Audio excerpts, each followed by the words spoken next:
Muy buenas noches, tengan todos y sean muy bienvenidos a nuestra sesión de lectura, hoy con el documento 151 del libro de Urantia.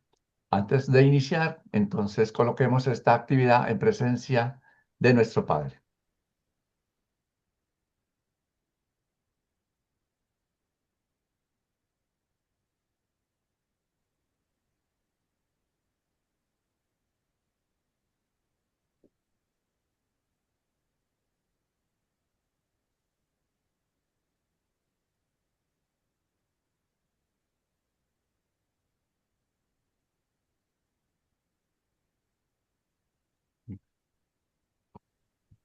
Muy bien, entonces para dar inicio quiero dejarlos con José Luis. Adelante, José Luis. La estadía y la enseñanza junto al mar. Documento 151. El 10 de marzo, todos los grupos de predicación y enseñanza se habían reunido en Bethsaida. El jueves por la noche y el viernes, muchos de ellos fueron a pescar, mientras que el día sábado asistieron a la sinagoga para escuchar a un anciano judío de Damasco hablar sobre la gloria del padre Abraham. Jesús pasó la mayor parte de este sábado a solas en las colinas. Ese sábado por la noche, el maestro habló más de una hora a los grupos reunidos sobre la misión de las adversidades y el valor espiritual del desencanto. Fue esta una memorable ocasión y sus oyentes jamás olvidaron la lección por él impartida. Jesús aún no se había recobrado completamente de la pesadumbre del reciente rechazo sufrido en Nazaret. Los apóstoles observaron que en su comportamiento generalmente alegre había una mezcla de tristeza particular. Santiago y Juan estaban con él la mayor parte del tiempo, pues Pedro estaba muy ocupado con las muchas habilidades que tenían que ver con el bienestar y la dirección del nuevo cuerpo de evangelistas. Este compás de espera a salir rumbo a Jerusalén para la Pascua lo pasaron las mujeres visitando de casa en casa, enseñando el Evangelio y ministrando a los enfermos de Capernaum en las ciudades y aldeas circunvecinas. Uno, la parábola del sembrador. Por esta época empezó Jesús a emplear por primera vez el método de la parábola en sus enseñanzas a las multitudes que tan frecuentemente se congregaban a su alrededor. Puesto que Jesús había hablado con los apóstoles y otras personas casi hasta la madrugada, este domingo por la mañana muy pocos del grupo estaban levantados a la hora del desayuno. Por eso se dirigió Jesús a la orilla del mar y se sentó solo en una barca, la vieja barca de pesca de Andrés y Pedro, que se mantenía siempre a su disposición, y meditó sobre el paso siguiente en la tarea de expandir el reino. Pero el maestro no permaneció a solas mucho tiempo. Muy pronto empezó a llegar gente de Capernaum y de las aldeas cercanas, y para las 10 de la mañana se habían congregado casi 1000 personas en la orilla del mar cerca de la barca de Jesús y clamaban su atención. Pedro ya se había levantado y, dirigiéndose a la barca, dijo a Jesús: Maestro, ¿debo hablarles? Pero Jesús respondió: No, Pedro, yo les contaré una historia. Entonces Jesús comenzó el relato de la parábola del sembrador, una de las primeras en una larga de dichas parábolas que enseñó a las multitudes que le seguían. Esta barca tenía un asiento elevado en el que se sentó porque era costumbre entonces enseñar sentados. Mientras hablaba a la multitud congregada a lo largo de la costa, una vez que Pedro habló unas palabras, Jesús dijo: Un sembrador salió a sembrar y ocurrió que al sembrar algunas de las semillas cayeron en el camino y fueron pisadas y devoradas por los pájaros del cielo. Otra semilla cayó entre las rocas donde había poca tierra e inmediatamente esa semilla brotó porque la tierra no era muy honda, pero pronto brilló el sol y la quemó porque como no tenía raíz no podía absorber humedad. Otra semilla cayó entre espinos y los espinos crecieron y la ahogaron, de modo que no dio grano. Pero otra semilla cayó en buena tierra y, al crecer, dio buenas espigas y algunas espigas dieron 30 granos, otras 70 y algunas 100. Cuando terminó de hablar esta parábola, dijo a la multitud: El que tenga oído para oír, que oiga. Los apóstoles y los que estaban con ellos, cuando oyeron a Jesús enseñar a la gente de esta manera, estuvieron grandemente perplejos y después de mucho conversar entre ellos esa noche en el jardín de Zebedeo, Mateo dijo a Jesús: Maestro, ¿cuál es el significado de las oscuras palabras que hablas a la multitud? ¿Por qué les hablas en parábolas a los que buscan la verdad? Y Jesús contestó: Con paciencia os he instruido todo este tiempo a vosotros, os han sido dados a conocer los misterios del reino del cielo, pero a las muchedumbres que no disciernen y a aquellos que buscan nuestra destrucción, los misterios del reino les serán presentados de ahora en adelante en parábolas. Así lo haremos para que los que realmente desean entrar al reino puedan discernir el significado de la enseñanza y de este modo hallar la salvación, mientras que los que escuchan con la intención de tendernos una trampa queden aún más confundidos, porque verán sin ver y oirán sin oír. Hijos míos, ¿acaso no percibís la ley del Espíritu que decreta que el que tiene se le dará aún más y tendrá en abundancia?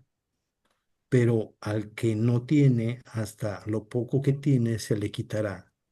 Por lo tanto, de aquí en adelante, mucho hablaré yo a la gente en parábolas para que nuestros amigos y los que desean conocer la verdad puedan encontrar lo que buscan, y nuestros enemigos y los que no aman la verdad puedan oír sin comprender. Mucha de esta gente no sigue el camino de la verdad.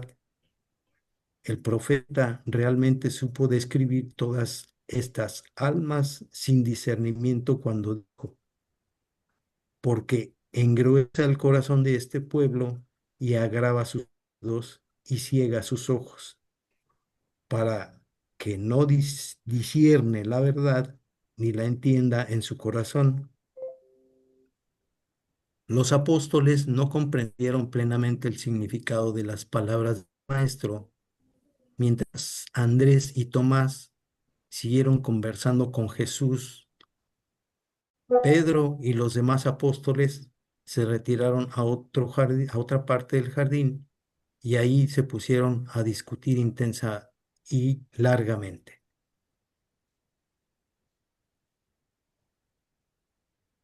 Si alguien quiere hacer una aportación, algún comentario, ese es el principio del documento. Adelante, por favor.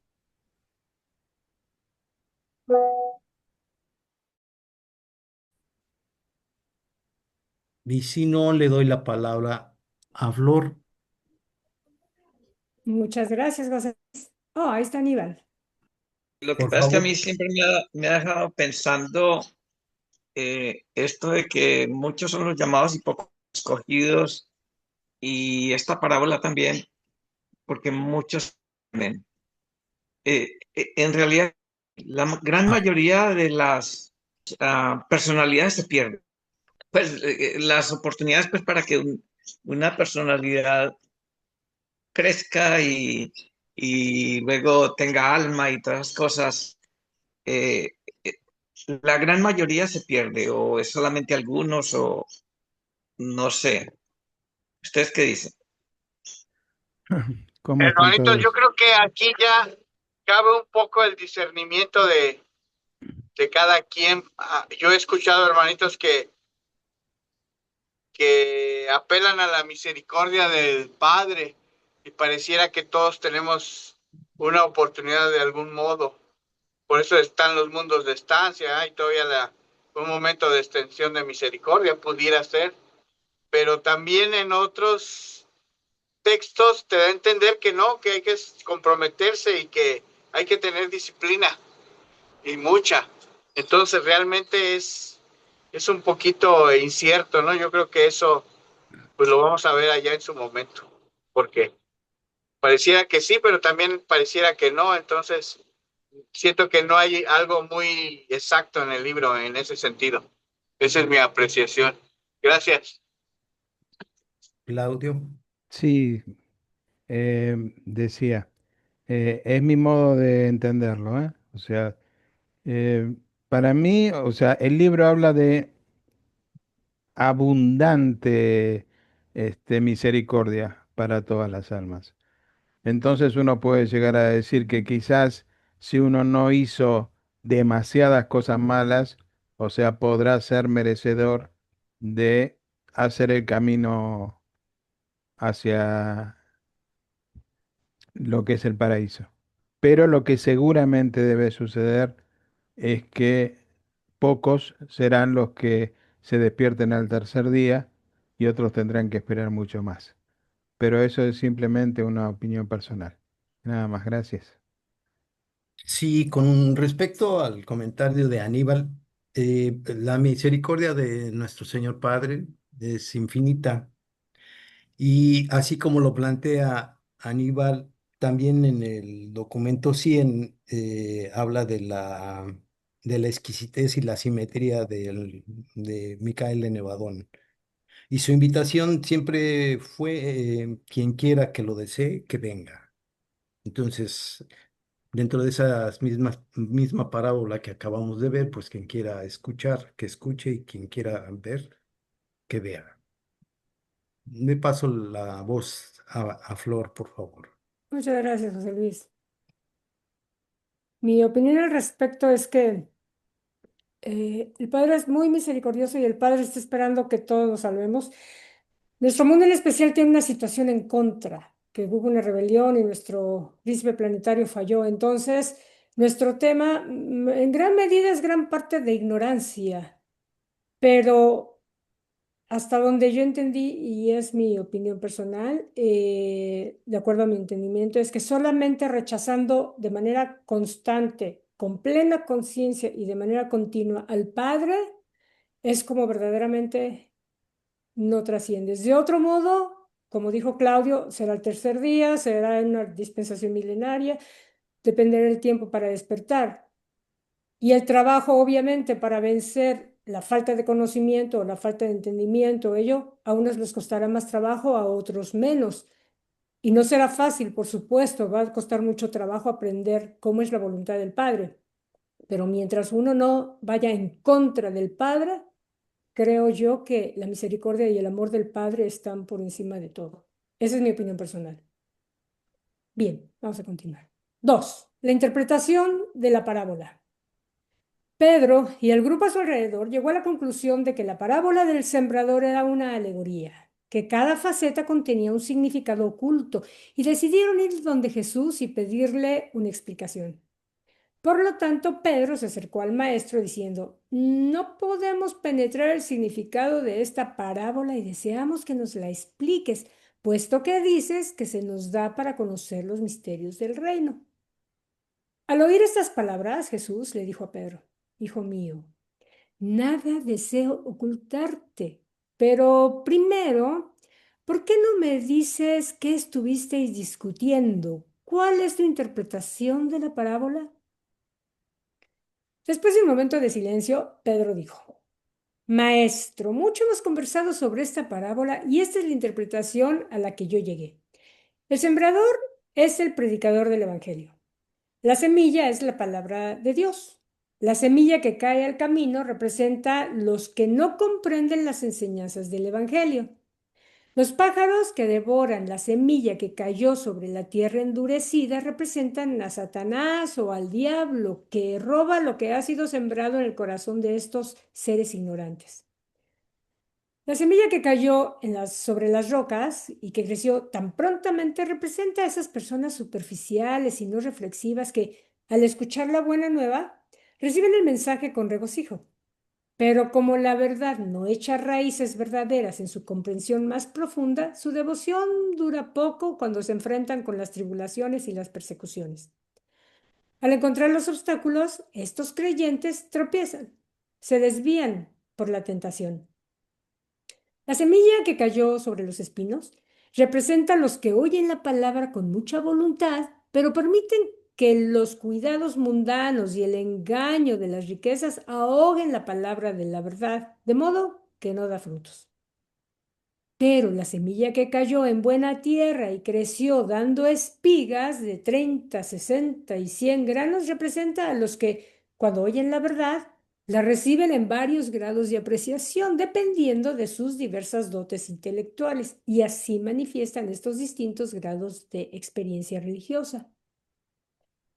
Jesús, después de escuchar la interpretación de Pedro de la parábola, preguntó a los demás apóstoles si no tenían también alguna sugerencia. Solo Natanael respondió a esta invitación. Él dijo, Maestro, aunque reconozco las buenas cosas de la interpretación de Simón Pedro de esta parábola, no estoy en pleno acuerdo con él. Mi idea de esta parábola sería, la semilla representa el evangelio del reino, mientras que el sembrador representa los mensajeros del reino. La semilla que cayó en el camino sobre tierra endurecida representa a los que poco saben del evangelio, a los que son indiferentes al mensaje y a los de corazón endurecido. Los pájaros del cielo que devoran la semilla que cayó en el camino representan las propias costumbres de la vida, la tentación del mal y los deseos de la carne.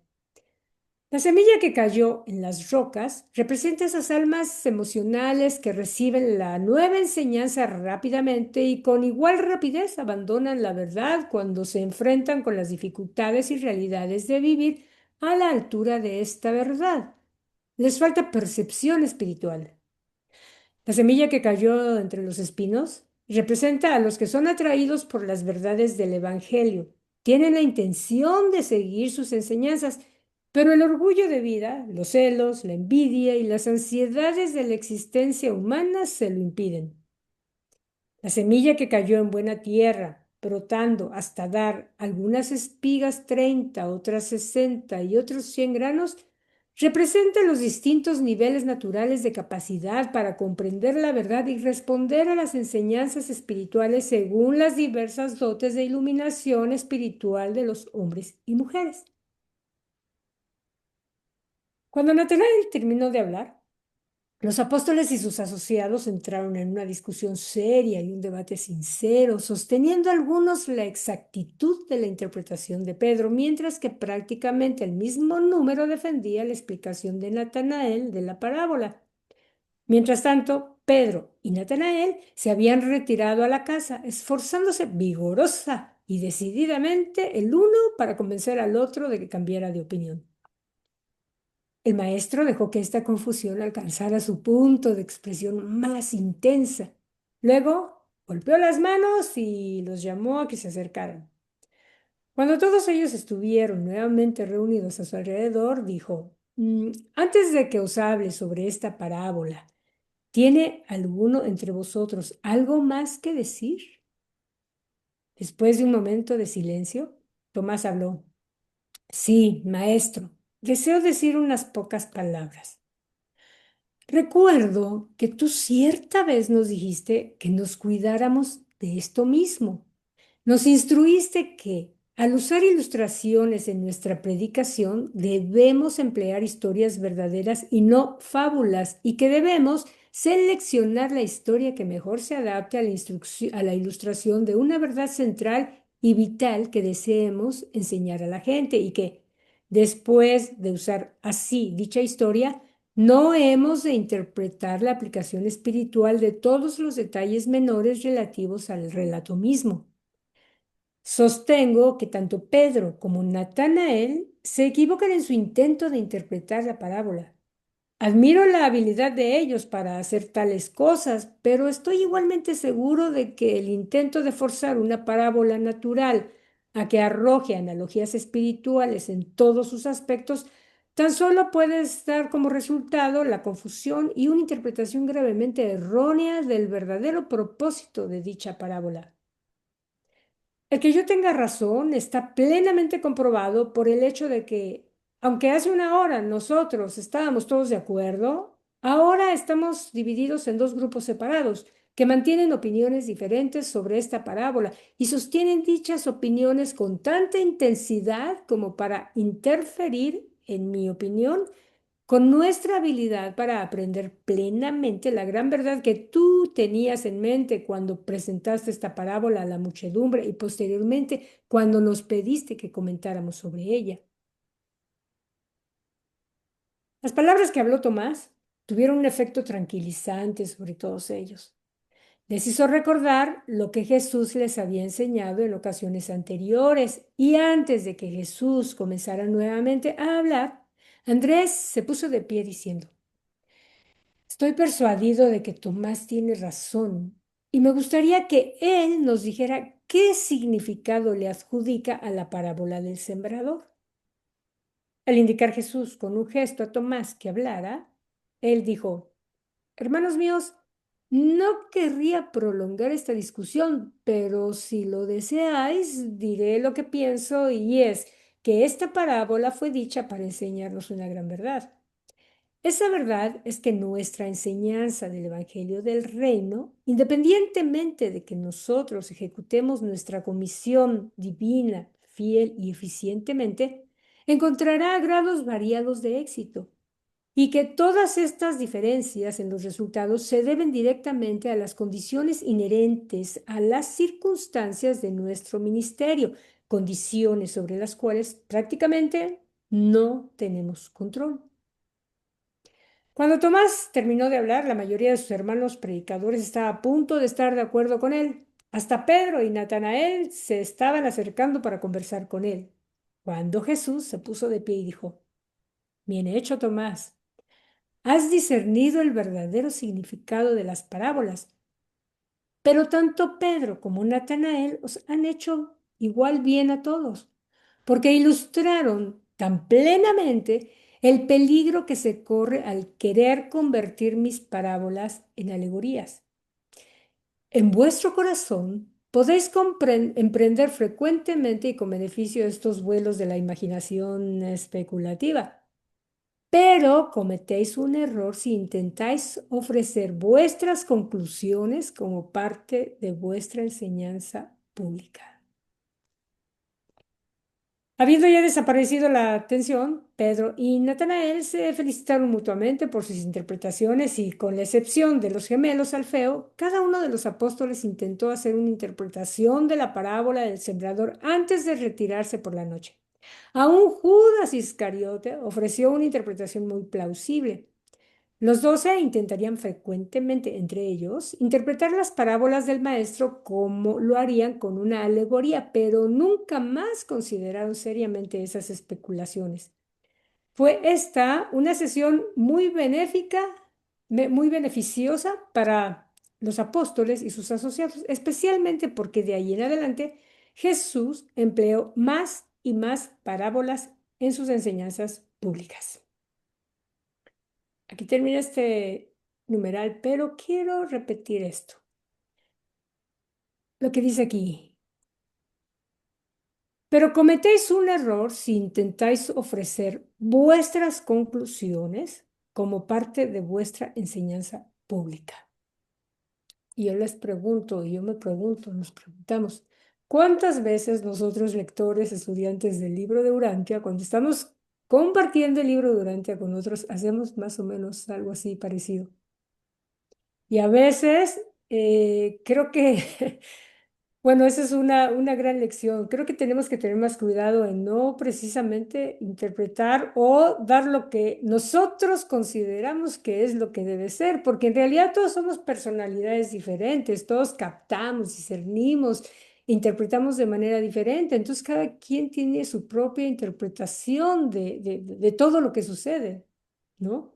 Es interesante eso, o sea, un pequeño jaloncito de orejas para que no nos pase de vez en cuando a los que nos sucede seguido. Claudia, adelante. Totalmente de acuerdo contigo, Flor. Sí, o sea, justamente muchas veces cada vez que alguno de nosotros hace una interpretación o una reflexión, dice, en lo que a mí me parece, en lo que yo comprendí, o sea, tal cosa. Es cierto. A lo que yo quería también, en lo que yo comprendí, ¿sí?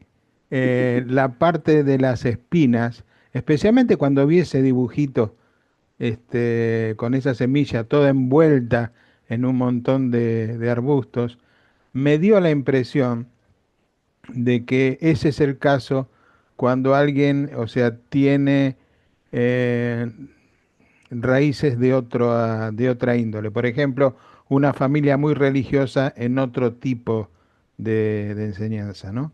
Entonces muchas veces se hace difícil el poder liberarse de todo eso como para poder aceptar lo que es la enseñanza de las nuevas cosas que están tratando de colocar en tu corazón.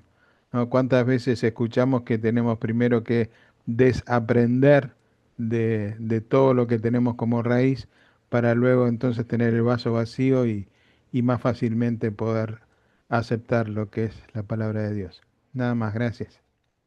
Sí, gracias, Claudio. Sí, de acuerdo. O sea, en realidad, am, es bueno decir, es mi opinión o es lo que yo entiendo. Claro, yo sé que a veces tratamos de explicar conceptos. Hay muchos conceptos del libro que se pueden explicar tal como son. Toda la parte científica, por ejemplo, los reveladores lo están diciendo claramente cómo es, ¿no? Y ahí sí puedes decirlo cómo es. Pero muchas otras cosas que son ya de discernimiento personal y espiritual, pues sí, ya es un tema de tipo individual y personal, ¿no? En fin, ¿alguien más que guste decir algún comentario? Adelante, Valdemar. Buenas tardes. Sí, imagínense ustedes, Jesús dijo esta parábola, eran como, dice ahí que son como 1000 personas, imagínense cuántas interpretaciones Mm, pudo haber hecho ahí. Y otro detalle que nos han acostumbrado en las religiones tradicionales, que alguien nos tiene que explicar e interpretar las escrituras, o sea, muchos pastores, sacerdotes, etcétera, que son profesionales aparentemente de la religión. Entonces, a veces cuando uno no está de acuerdo, también como que se molestan o debe de ser su opinión la que prevalezca. Aquí Jesús nos está dando un ejemplo muy bueno porque les dice a ustedes a ver qué piensan y después al final dice, cada uno de ellos hizo su interpretación. Imagínense también algunos de los discípulos que estaban ahí, pues lógicamente hicieron interpretaciones diferentes y a veces compartirlas y como dicen ustedes, es mi opinión y llegar a acuerdos porque esa es la libertad que daba Jesús, que no se considerara la opinión de una sola persona como la, la verdad, la única o la verdadera, como muchas veces se dice ahora que la palabra de Dios, ¿no? Y ya, y todos nos acostumbramos, pero pues la cosa es que así nos acostumbraron, ¿no? A flojearle un poquito de no meterle nosotros algo de nuestra parte, pero bueno, estamos aprendiendo del maestro que todos tenemos derecho a interpretar las palabras de Él según nuestro entendimiento, claro, pidiéndole iluminación con la oración al Padre, ¿verdad? Y con el Espíritu de la verdad, ¿verdad? Que ya lo tenemos aquí, y con el ajustador. Gracias. Gracias, Valdemar. Sí, justamente tocaste un tema interesante, por eso dicen que es una religión de segunda mano, ¿no? Cuando permitimos que haya un intermediario que nos interprete lo que Dios quiere decirnos a nosotros de manera directa, cuando en realidad el teléfono rojo lo tenemos insertado adentro, ¿no? O sea, tenemos la conexión directa. Ujú. Bien, muchas gracias a los que dijeron. Le paso la palabra a Concepción. Adelante, Concepción. Ok, más sobre las parábolas. Los apóstoles tenían predilección por las parábolas, tanto que toda la noche siguiente fue dedicada a ulteriores conversaciones sobre las parábolas. Jesús inauguró la conferencia de la noche diciendo: Amados míos, al enseñar debéis siempre saber adaptar vuestra presentación de la verdad a la mente y corazón de los presentes. Cuando os halláis frente a una muchedumbre de intelectos y temperamentos varios, no podéis hablar palabras diferentes para cada tipo de oyente, pero sí podréis contar una historia que transmita vuestra enseñanza. Cada grupo, aún cada individuo, hará así su propia interpretación de vuestra parábola, de acuerdo con sus propias dotes intelectuales y espirituales. Debéis hacer que vuestra luz brille, pero hacerlo con sabiduría y discreción. Ningún hombre, al encender una lámpara, lo cubre con una vajilla ni la coloca debajo de la cama. Pone su lámpara sobre un pedestal, allí donde todos puedan contemplar su luz. Yo os digo que nada se oculta en el reino del cielo que no se manifieste finalmente. Tampoco hay secretos que a la larga no se sepan. Finalmente, todas estas cosas serán iluminadas. Pensad no solo en las multitudes y cómo oirán la verdad. Prestad atención también a cómo lo oiréis vosotros. Ay, recordad que muchas veces os he dicho, al que tiene más se le dará, pero al que no tiene, hasta lo poco que cree que tiene se le quitará. La prolongada conversación sobre las parábolas y las instrucciones ulteriores en cuanto a su interpretación pueden ser resumidas y expresadas en fraseología moderna como sigue. 1. Jesús aconsejó que no se usaran fábulas ni alegorías en la enseñanza de las verdades del Evangelio. Sí recomendó el uso libre de las parábolas, especialmente de las parábolas relacionadas con la naturaleza. Destacó el valor de utilizar la analogía existente entre los mundos natural y espiritual como medio para enseñar la verdad. Frecuentemente aludió a lo natural como la sombra irreal y huidiza de las realidades del espíritu. 2. Jesús narró 3 o 4 parábolas de las escrituras hebreas, llamando la atención sobre el hecho de que este método de enseñanza no era completamente nuevo. Sin embargo, se transformó casi en un método nuevo de enseñanza en la manera en la que él lo empleó desde ese momento en adelante. 3. Al enseñar a los apóstoles el valor de las parábolas, Jesús llamó la atención sobre los siguientes puntos. La parábola posibilita la llamada simultánea a niveles bastante diferentes de mente y espíritu. La parábola estimula la imaginación, desafía la discriminación y provoca el pensamiento crítico. Promueve la simpatía sin despertar el antagonismo. La parábola va de las cosas conocidas al discernimiento de lo desconocido. La parábola utiliza lo material y lo natural como un medio para presentar lo espiritual y lo supermaterial. Las parábolas favorecen la toma de decisiones morales con imparcialidad. La parábola evade gran parte de los perjuicios y coloca una nueva verdad en la mente y lo hace con donaire, y hace todo esto casi sin despertar la autodefensa del resentimiento personal. Rechazar la verdad contenida en la analogía en una parábola requiere una acción intelectual consciente de que está directamente en contradicción con el propio juicio honesto y decisión justa. La parábola conduce a esforzar el pensamiento a través del sentido del oído. El uso de la parábola como medio de enseñanza permite al instructor presentar nuevas y aún sorprendentes verdades, evitando al mismo tiempo en gran parte toda controversia y enfrentamiento exterior con la tradición de las autoridades establecidas. La parábola también posee la ventaja de estimular la memoria de la verdad enseñada, cuando los oyentes subsiguientemente encuentran las mismas escenas familiares.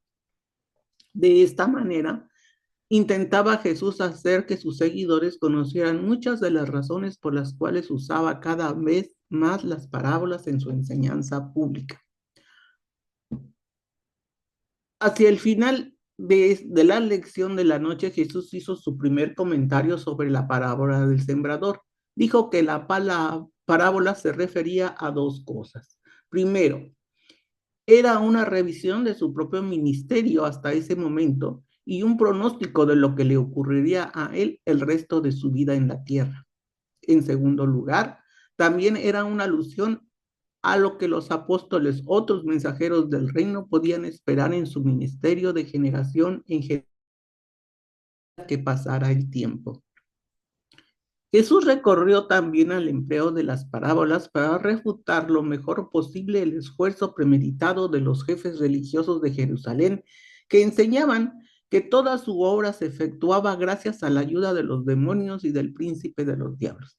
La mención de esa naturaleza estaba en controversión con dicha enseñanza, puesto que en esa época el pueblo consideraba que todos los fenómenos naturales eran producto de acción directa de seres espirituales y fuerzas sobrenaturales. También había determinado este método de enseñanza porque le permitía proclamar verdades vitales a los que deseaban conocer el mejor camino, ofreciendo al mismo tiempo menos oportunidades para que sus enemigos detectaran material ofensivo y apilaran acusaciones contra de él. Antes de despedir al grupo por la noche, Jesús dijo: ahora os diré la última de las parábolas del sembrador. Quiero probaros para saber cómo recibís esto.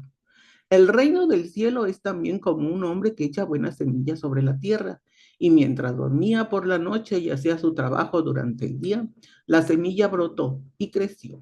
Y aunque no sabía cómo esto había ocurrido, la planta dio fruto. Primero hubo una hoja, luego una espina, finalmente el grano entero en su espiga, y cuando el grano estuvo maduro, trajo su hoz y fue el fin de la cosecha. El que tiene oído para oír, que oiga. Muchas veces reflexionaron los apóstoles sobre estas palabras del maestro, pero el maestro nunca volvió a mencionar esta ampliación de la parábola del sembrador. Yo tengo aquí un comentario. La frase de que el que tiene oído para oír, que oiga, pues la frase no solo se refiere a la capacidad de oír físicamente, sino también a la disposición del corazón y mente para aplicar las enseñanzas del maestro, ¿no? De Jesús. Esa es mi eso. Ahora, en cuanto a los de las parábolas, pues para mí las parábolas son relatos breves, relatos alegóricos destinados a enseñar una verdad, un principio religioso o una lección moral. Eso, si hay alguien más que quiera decir algo, adelante. ¿No? Entonces le pasamos a José Luis. Gracias, Concepción. 4. Más parábolas junto al mar. Al día siguiente Jesús nuevamente enseñó a la gente desde la barca, diciendo: el reino del cielo es como un hombre que ha sembrado buena semilla en su campo. Pero mientras dormía, vino su enemigo y sembró malas hierbas en medio del trigo y huyó. Cuando el trigo creció y se formó la espiga, apareció también la mala hierba. Entonces los siervos de la casa fueron a decirle al amo: Señor, Si la semilla que sembraste en el campo era buena, ¿de dónde ha salido la mala hierba? El amo les respondió, algún enemigo lo ha hecho. Entonces los siervos le preguntaron, ¿quieres que vayamos a arrancar la mala hierba? Pero él les dijo, no, porque al arrancar la mala hierba podéis arrancar también el trigo. Lo mejor es dejarlos que crezcan juntos hasta la cosecha. Entonces mandaré que los que han de recogerla aparten primero la mala hierba y la aten en manojos para quemarla, y que después guarden el trigo en mi granero. Después de algunas preguntas de la multitud, Jesús dijo otra parábola. El reino del cielo es como una semilla de mostaza que un hombre sembró en su campo. La semilla de mostaza es, por cierto, la más pequeña de todas las semillas, pero cuando crece se hace la más grande de todas las hierbas y llega a ser como un árbol tan grande que las aves del cielo van y reposan en sus ramas. El reino del cielo también es como la levadura que una mujer tomó y mezcló en 3 medidas de harina para que de este modo se fermente toda la masa. El reino del cielo también es como un tesoro escondido en un terreno que un hombre descubre. En su regocijo va y vende todo lo que tiene para así poder comprar ese terreno. El reino del cielo es también como un comerciante que anda buscando perlas finas y habiendo encontrado una perla de gran valor, va y vende todo lo que tiene para poder comprar esa perla extraordinaria. También el reino del cielo es como una red que se echa al mar y recoge toda clase de peces. Cuando la red se llena, los pescadores la sacan a la playa y allí se sientan a escoger el pescado. Guardan los buenos en vasijas y arrojan los malos. De hecho, a partir de esta época, rara vez empleó Jesús otro método para enseñar a las masas. Después de hablar a las audiencias públicas en parábolas, durante las clases vespertinas, explicaba más plena y explícitamente sus enseñanzas a los apóstoles y a los evangelistas.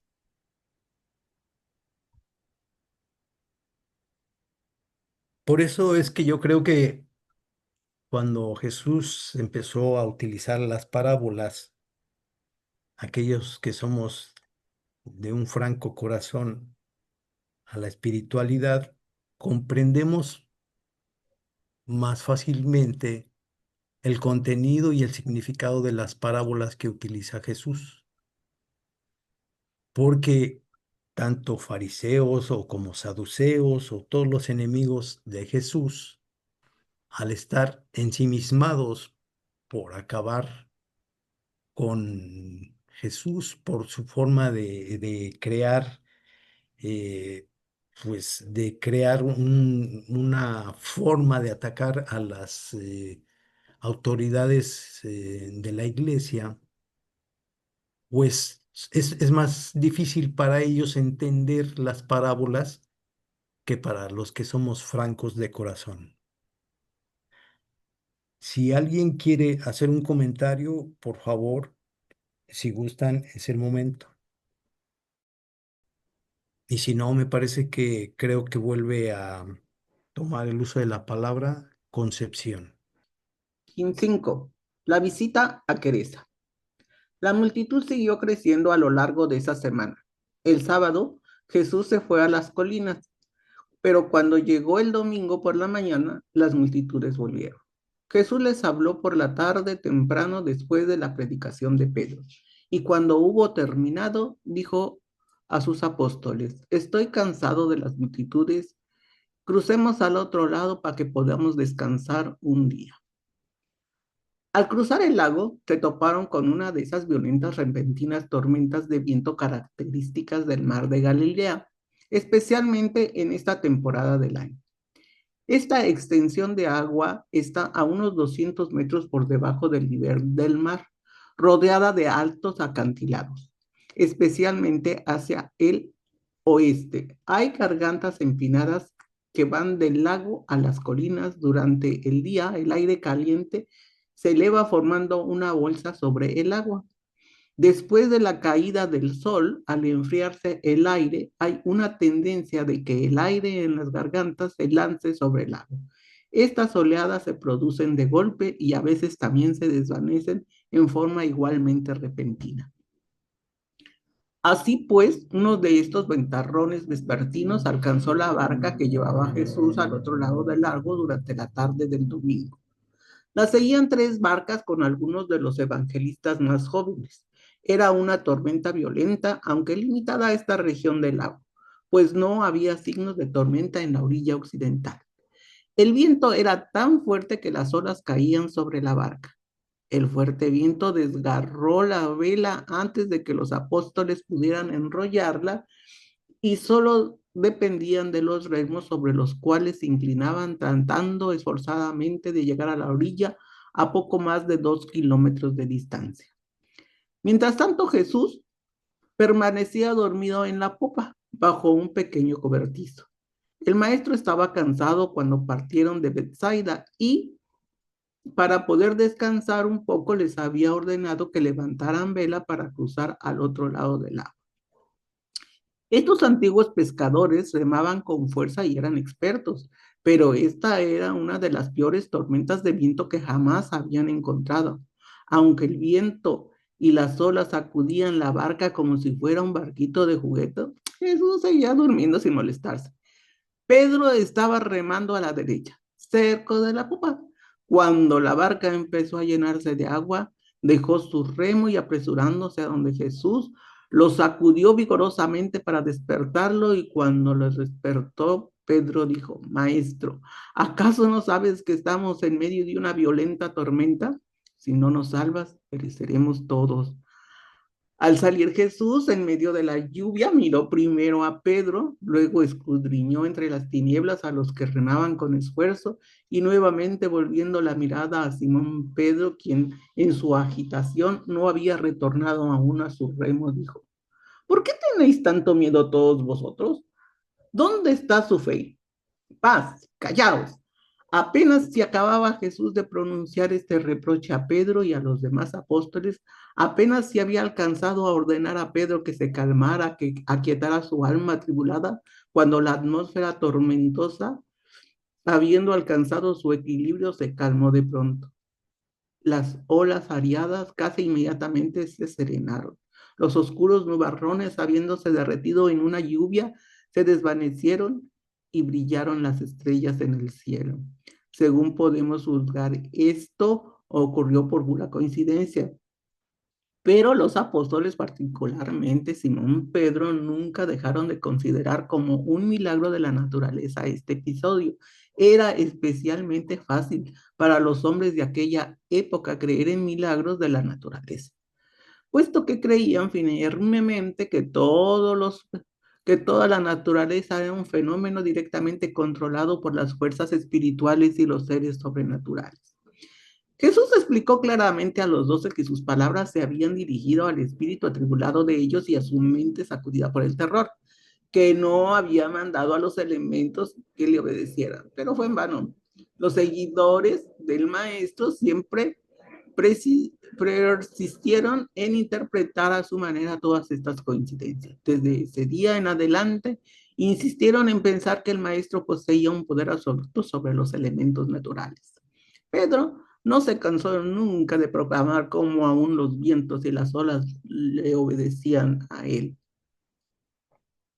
Era tarde en la noche cuando Jesús y los asociados alcanzaron la orilla, y puesto que era una bella y calmada noche, todos ellos descansaron en las barcas sin bajar a la playa hasta poco después del amanecer del día siguiente. Cuando se reunieron, unos 40 en total, Jesús dijo: Vayamos a las colinas más allá y permanezcamos allí unos pocos días mientras reflexionamos en los problemas del reino del Padre. Gracias. Bueno, yo creo que muchos de los milagros que hizo Jesús, ellos los hacían milagros porque pues ellos querían creer en eso, que eran milagros. Y a lo mejor si nosotros hubiéramos estado ahí también hubiéramos pensado que era un milagro porque hubiéramos tenido la mente de aquella época. ¿Y alguien quiere comentar algo? ¿No? Pues Entonces, Flor, sí, ¿sí? sí. El hecho de que Pedro o Simón se haya acercado a Jesús por haber sentido miedo de este tipo de tormentas, pues no se explica. O sea, si supieras quién camina junto a ti, no tendrías miedo. ¿Quién está durmiendo junto a ti? ¿Por qué tener miedo, no? Pero- Sí.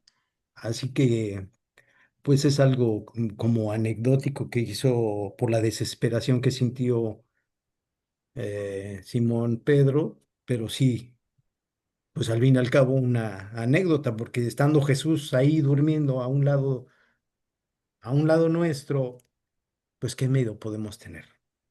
Pues yo pienso que ha de haber dicho, si aquí está él, pues que nos salve.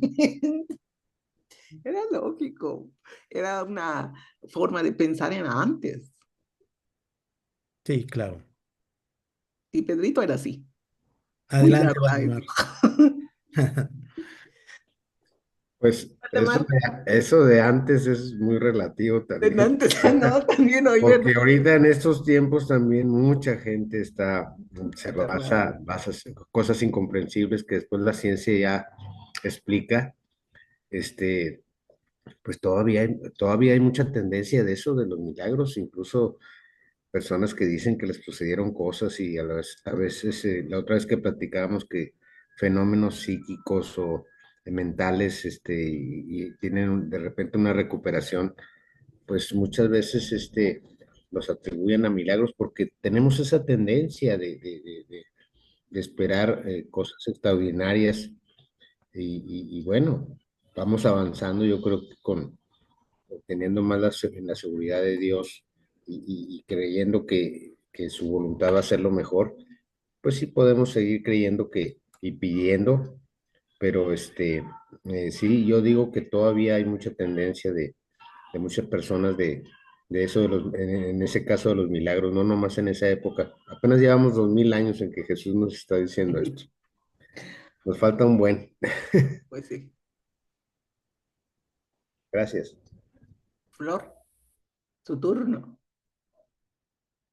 Muchas gracias, Concepción. Sí, verdaderamente nos falta mucho. Hay cada historia alrededor que bueno. Bien, 6. El lunático de Queresa. Aunque la mayor parte de la cercana orilla oriental del lago estaba integrada por suaves pendientes que subían a las colinas que las rodeaban en este sitio en el que se encontraban, había una colina empinada que en algunos puntos bajaba abruptamente hasta el lago. Señalando la ladera de la colina cercana, Jesús dijo: trepemos esta ladera para desayunar allí y reposar y conversar en un refugio. Toda esta pendiente estaba llena de grutas forjadas en la roca. Muchos de estos nichos eran antiguos sepulcros. Aproximadamente a mitad de camino por la ladera, en una pequeña planicie, se encontraba el cementerio de la pequeña aldea de Queresa. Cuando Jesús y sus asociados pasaron junto a este cementerio, un lunático que vivía en estas cuevas de la ladera corrió a su encuentro. Este hombre demente era bien conocido en esas regiones, habiendo estado en una época atado con sogas y cadenas y confinado a una de las grutas. Hacía mucho tiempo que había roto sus cadenas y vagabundeaba a su antojo entre las tumbas y los sepulcros abandonados. Este hombre, cuyo nombre era Amós, estaba afligido por una forma periódica de locura. Había periodos considerablemente largos durante los cuales buscaba abrigo y se conducía relativamente bien entre sus semejantes. Durante uno de esos intervalos de lucidez, había ido a Bethsaida, donde había escuchado la predicación de Jesús y de los apóstoles, y en ese momento se había vuelto medio creyente en el Evangelio del Reino.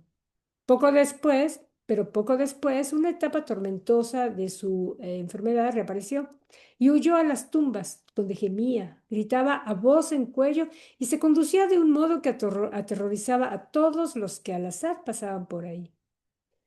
Cuando Amos reconoció a Jesús, cayó a sus pies y exclamó: Yo te conozco, Jesús, pero estoy poseído por muchos demonios y te imploro que no me atormentes.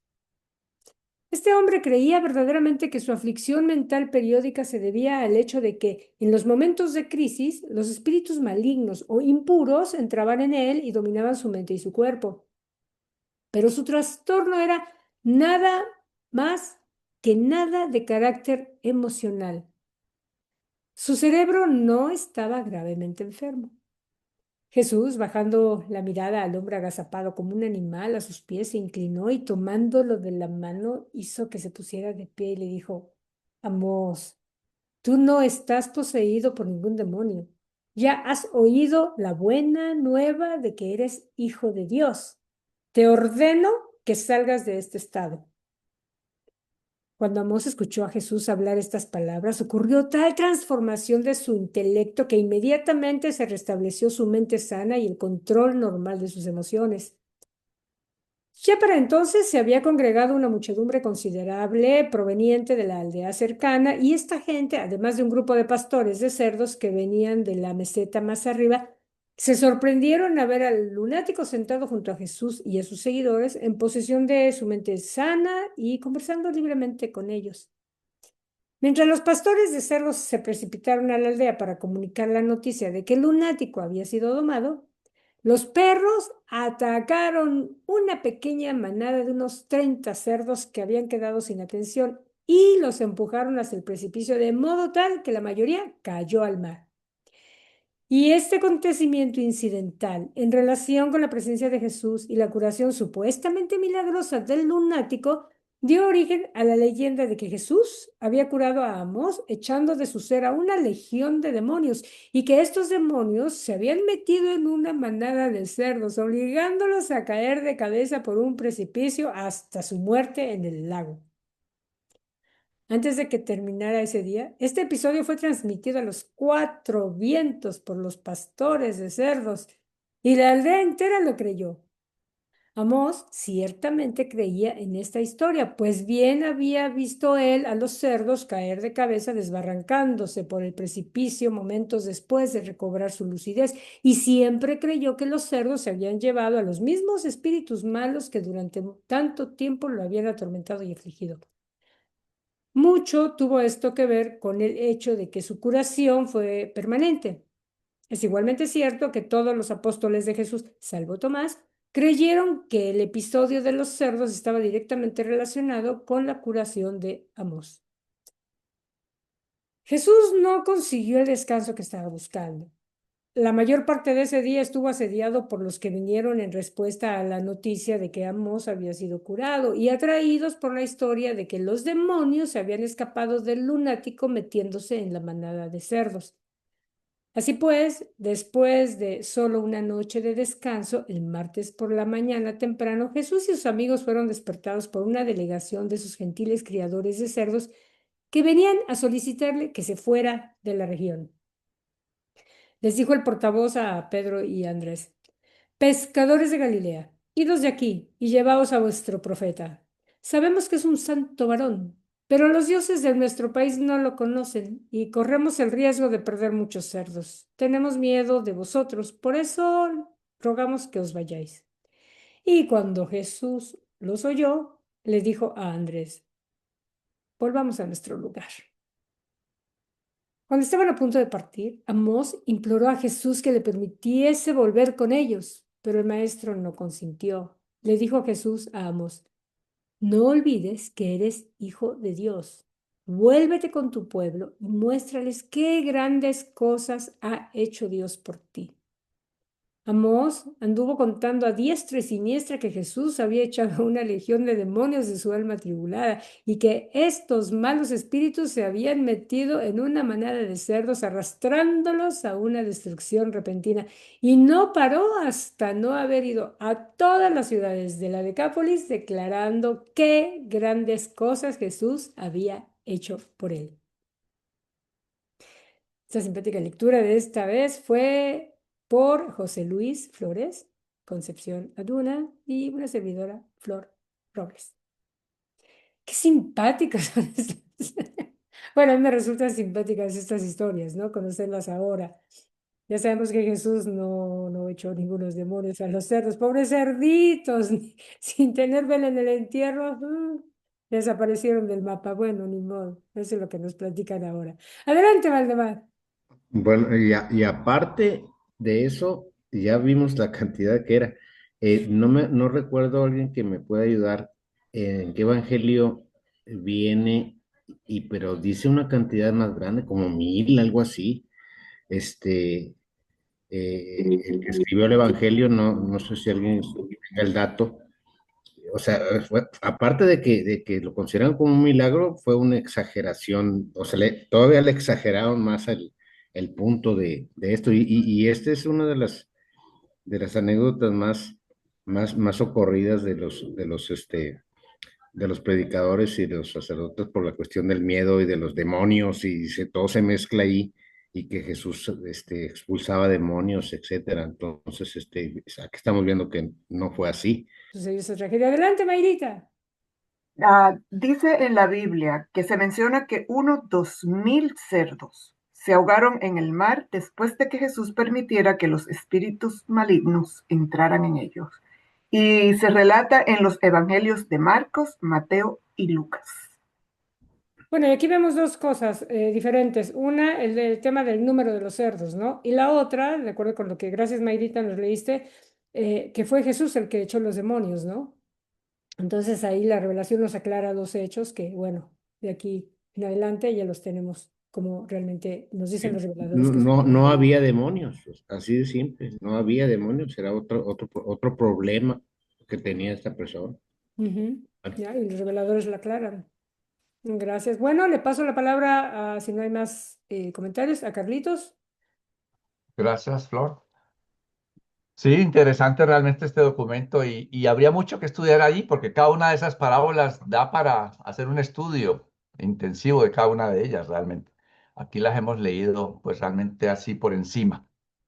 Y fíjense que, por ejemplo, aunque Jesús les explicó, yo no hice este milagro de reprender el viento y no, ellos seguían aferrados que sí, que sí. Y yo creo que a veces nos puede pasar a nosotros algo similar. Leemos en el libro Durantia la explicación y no, seguimos creyendo como siempre nos lo enseñaron y nos cuesta trabajo a veces soltar esas viejas enseñanzas o tradiciones. Así que entonces, con este pensamiento, pues los dejo y nos veremos el próximo jueves con la ayuda de Dios para seguir leyendo el documento 152. Que estén muy bien, feliz resto de día, feliz fin de semana y hasta pronto. Que estén bien, gracias, gracias. Dios Muchas les gracias bendiga a a todos. Un todos. fuerte abrazo.